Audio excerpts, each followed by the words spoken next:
Being overlooked, the secret force that motivates just about everything you do. Life is so simple when looking through the lens of feeling overlooked, or conversely, feeling seen. Life isn't easy, mind you, nor is this career. But when you break down all the decisions in your life to this simple concept, it can bring some clarity and hopefully excite you to action. Everyone, I'm Matthew Cornwell with Get Taped here in Atlanta, Georgia, one of Atlanta's original audition taping services, which I co-own with my amazingly talented, beautiful wife and best friend, Brooke. Ding. It's Cyber Monday if you're watching this on December 2nd, 2024, so check the show notes below on how you can check out our Cyber Monday deals at Get Taped. Okay, if you've read a lot of self-help books or psychology books or just have a regular therapist, then this concept might not be so new. But I still think that tying it to your acting career is helpful. Let me first start by recounting a Tony Robbins quote that I read 20 years ago in one of his books. Every decision in life you are making based on one of two driving forces. You're either trying to move away from pain or towards pleasure. It's the same spectrum, so it's basically saying the same thing. But for instance, if you're in a meat locker, you're feeling the pain of that cold and you want to move away from that pain to find a warmer environment. Conversely, if you're feeling just fine and you're walking by a candy store in the mall, then suddenly you're drawn to the pleasure of buying some candy. Okay, great. Matt, what does this have to do with the topic of the video? Well, that is a great way to talk about life in terms of that physical pain and pleasure. But when we drill down to more psychological pain and pleasure, I want to get more specific about what pleasure actually represents. And for the purposes of this video and the argument that I'm trying to make, we can make pleasure more specific by replacing it with this phrase, being seen. That is, virtually every decision I'm making in life is an effort to be seen, to be known, to be understood, to be heard, etc. Even when things are happening to me, I can unpack a lot of my emotional response in the context of this concept. For example, when someone mispronounces your name or forgets it altogether, and they should have remembered it, doesn't a small piece of your soul just die because you don't feel like you're seen? Conversely, when someone remembers your name who you didn't expect to, doesn't it bring some joy into your daily existence? And now think about kids, especially in that sort of 2 to 5 or 7-year-old age range, when they're throwing either a small little temper tantrum or like a huge knockdown, drag out tantrum. Sometimes it's about behavioral issues, but a lot of the time, what is behind that behavior is a desire to be seen, to be heard. And social media is just our grown-up version of that. Think about it. Every social media post that you do, and me, is an effort to be seen. I'm not judging because clearly I'm doing it right now with this YouTube channel. But we all know when a social media post feels icky because the person is trying too hard to be seen. Look at me, look at me, look at me, look at me. Look at me, look at me, look at me. But I know it's hard sometimes to ride that line of authenticity versus desperation, especially in an industry that seems to value the number of views, likes, followers, comments, etc. Side note, casting directors time and time again have dispelled this rumor. You should not worry about the number of followers that you have on any of your social media accounts unless they're into the millions. If you have 10 followers on TikTok, who cares if you get 20? That will not make a difference in your acting career. If you get to the millions, maybe it makes a difference in your opportunities. But you shouldn't concern yourself with that unless you love running your social media accounts. If it brings you no joy, then do not obsess about it. Okay, I'm back. Not sure what that was, but I think that was a topic for a different video. So this concept of feeling seen or not feeling seen, it bleeds into our self-tapes too. We see this at Get Taped almost on a daily basis. Actors are obsessed over this idea of whether or not their tapes are actually being viewed. Actors become so cynical and skeptical that casting is even watching. Again, a topic probably for another video. Or the actors feeling insecure about the choices they've made for their character for fear that they might be overlooked. I mean, you want to stand out, right? Am I making my point? It's a powerful urge. When you're in that vacuum of the self-tape world where you're getting zero feedback on any of this work that you're putting into your craft, it can start to create that nagging feeling, that suspicion that is really rooted in this idea that you don't feel seen or heard or known. And in that moment, you need to have a healthy dose of objectivity as it relates to your own identity. What I mean is that when you're in that self-tape experience, whether or not there's a reader there, but certainly when there's no coach, there's no casting director, there's no director to give you feedback, and you've got just that devil on your shoulder telling you that you're not good enough, you're not going to book this, etc. It's a dangerous but all too common place to be in. How do you combat this voice, this devil on your shoulder?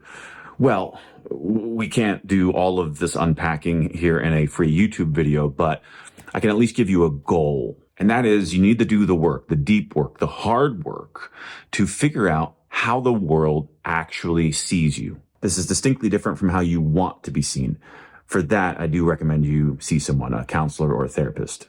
I want you to think about a loved one or spouse, partner, a trusted friend that you unload on, that you pour out your grievances to because you trust them with those feelings. And when you do, and they try to compliment you to offset maybe some negativity that you're thrusting on yourself, some self-hatred, self-sabotage, etc.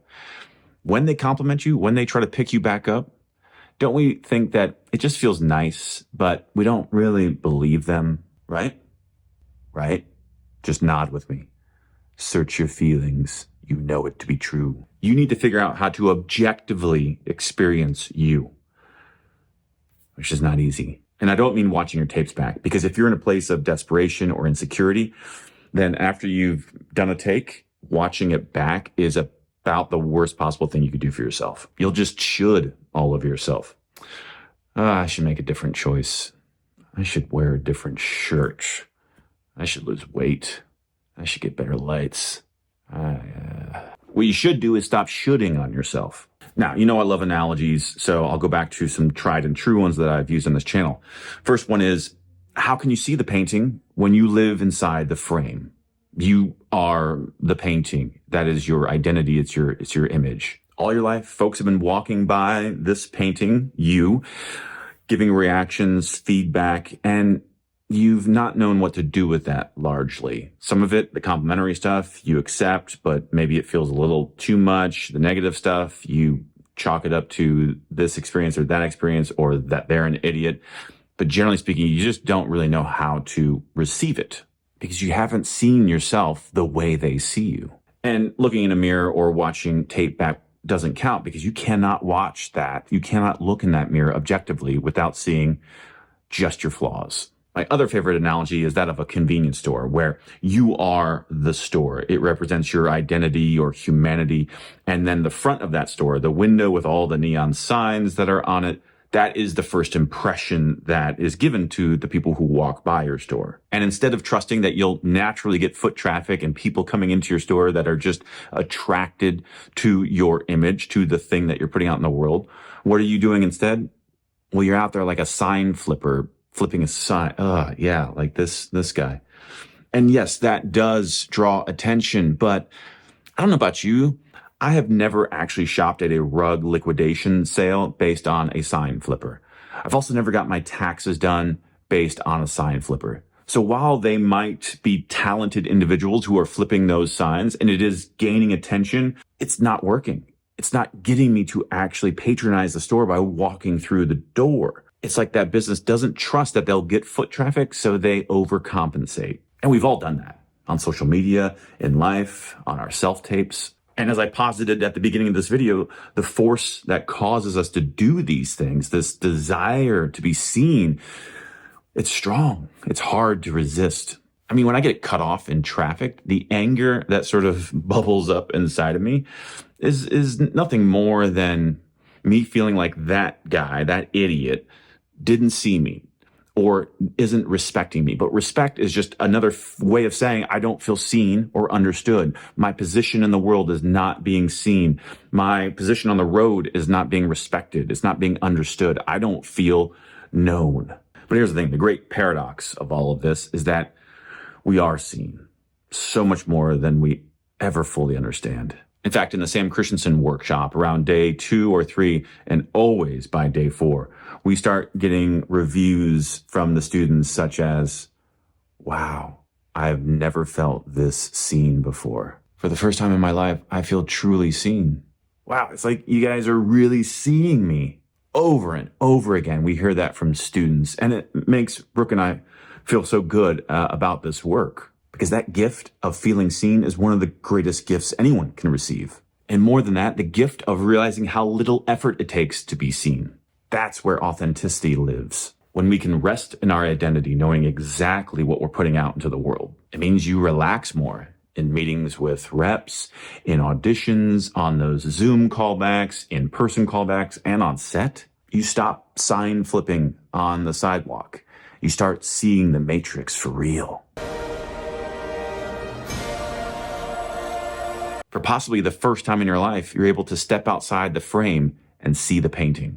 And as this relates to being an actor, this is it. It's the secret to authentic, compelling work. It's the real definition of bold choices and standing out. Because once you know how you're truly seen in this world, by your peers, by strangers, by casting, it changes your prep for auditions. Hint, it makes it a lot easier. You'll know how to approach your second take, having never watched back your first take. And wouldn't it be nice to understand what that director's cryptic direction is between takes without having to guess or ask for clarification? It's truly a glorious feeling.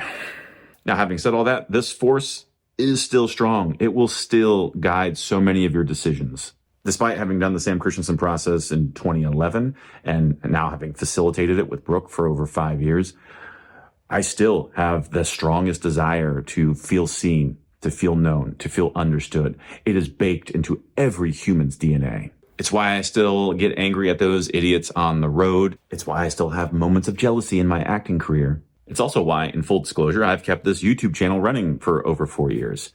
There are some weeks where I just don't want to do a video. I just want to skip the week. And there are times where I have skipped a week. And then the feelings start to set in of like, oh no, I'm going to get less viewers, less followers. People are going to unsubscribe. I won't be seen. I won't be known. I won't be heard. So if you're still hanging in there at the end of this long video, thank you.